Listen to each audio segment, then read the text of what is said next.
Si te pido retratar la ciudad de Lima, ¿en qué piensas? Estoy segura de que entre las primeras cosas que dirías sería transporte público. Micros, buses, pero también metropolitano, tren y corredores. Y si te pido que lo describas, probablemente dirías caótico e inseguro.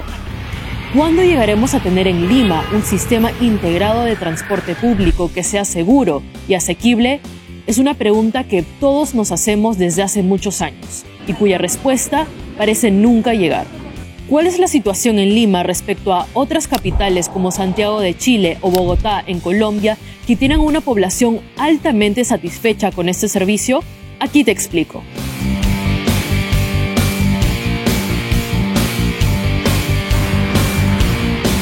Empecemos viendo unas cifras que nos retratan la situación en la capital. La Asociación Lima Cómo Vamos publicó un reporte urbano de percepción ciudadana en enero de este año y evidenció que apenas un 11.4% de personas está satisfecho con el transporte público aquí, en Lima. ¿Qué opinan de esta cifra tan baja? Pero ahora, veamos qué medios utilizan las personas en Lima para ir al trabajo. Del total de personas, las combis y los buses representan el modo principal para movilizarse de poco más de la mitad de personas, exactamente de un 52.5%. Comparen esto con el 6.7% de personas que utilizan el transporte público masivo formal, o sea, los corredores, metropolitano y el metro de Lima. Solo un 6.7%. Y aún así no faltan los videos que inundan las redes sociales sobre el colapso de las estaciones del metropolitano o de los corredores. Imagínense si este 6.7% aumentara. Está más que comprobado que Lima no lo está soportando ahora, y mucho menos en un futuro, si es que más personas deciden optar por usar el transporte formal sin una verdadera reforma de por medio. Les doy estas cifras para mostrar algo que todos sabemos. El escenario actual del transporte público en nuestra capital muestra graves problemas. Pero ¿cuál es la situación en las demás ciudades de Latinoamérica? Pongamos como ejemplo a Santiago de Chile y Bogotá, en Colombia, y veámoslo en puntos claves que se enmarcan en la idea de que un buen transporte público genera bienestar. Se inicia el cierre de puertas. Veamos el panorama de estos países vecinos.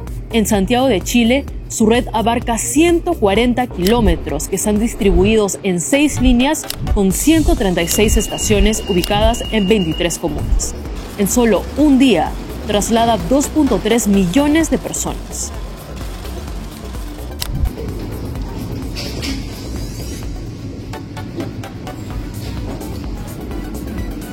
En Bogotá, Colombia, está por un lado el sistema del Transmilenio, que cuenta con 147 estaciones. Y también está el sistema integrado de transporte, que tiene más de 300 rutas y 3.000 paraderos. La principal diferencia es que si bien el Transmilenio es más rápido al ir por carriles exclusivos, el sistema integrado de transporte brinda a los usuarios mayores opciones porque llega a más partes de la ciudad. Estos dos sistemas movilizan a poco más de 2 millones de personas cada día. La línea del metro de Lima, que es solo una, moviliza a 500.000 de personas diario. Y Lima es una ciudad más grande que Bogotá y Santiago, con muchísimos más habitantes que necesitan ser transportados. Y ahora, un punto clave a tener en cuenta: el tiempo de viaje de los usuarios. El primer beneficio evidente de un sistema de transporte organizado y completo es la disminución en los tiempos de desplazamiento.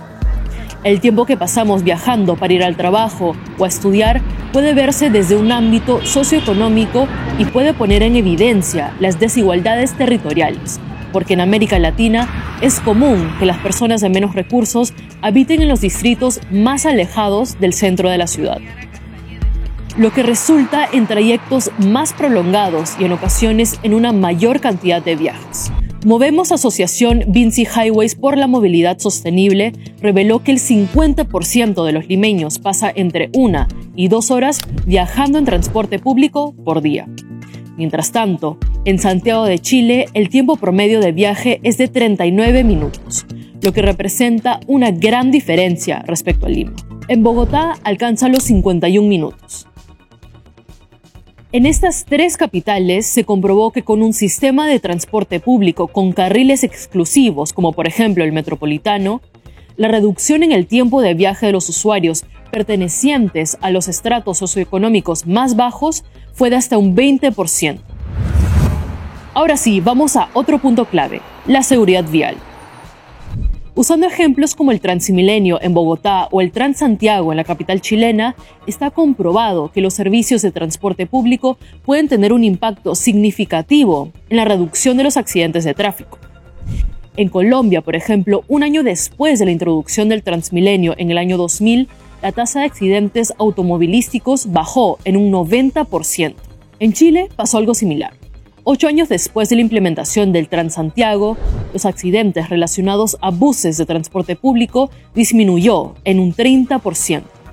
Esto ha salvado no solamente miles de vidas, sino también representa el ahorro de millones de dólares. En Perú, la situación es distinta por un punto importantísimo, la informalidad. La cifra de accidentes de tránsito no se ha reducido desde la reforma de transporte que trajo la implementación del Metropolitano, corredores y metro. ¿Por qué? Porque es una cifra muy baja la de los limeños que utilizan los medios de transporte formales. Pero primero, un poco de contexto sobre el porqué de tanta informalidad en el Perú. Nos vamos a los años 90.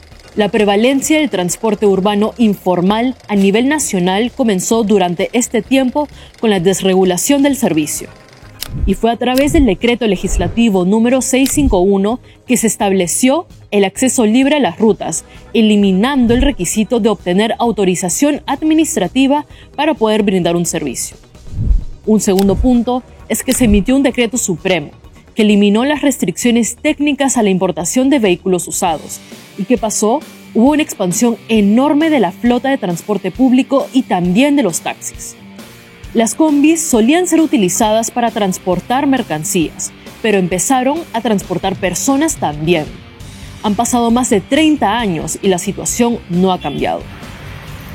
Si bien en el 2011 se intentó impulsar esta reforma del transporte, ha resultado insuficiente. Porque como les mencioné al inicio del video, solo el 6.7% de personas en Lima utiliza el Metropolitano, corredores y tren. Una cifra bajísima que retrata el panorama completo y demuestra lo lejos que puede estar la idea de tener un transporte público seguro, asequible y de calidad. Para más información como esta, recuerda seguirnos en todas nuestras redes sociales y suscribirte al canal de YouTube de Latina Noticias. Déjanos tus comentarios y cuéntanos de qué otro tema te gustaría que hablemos.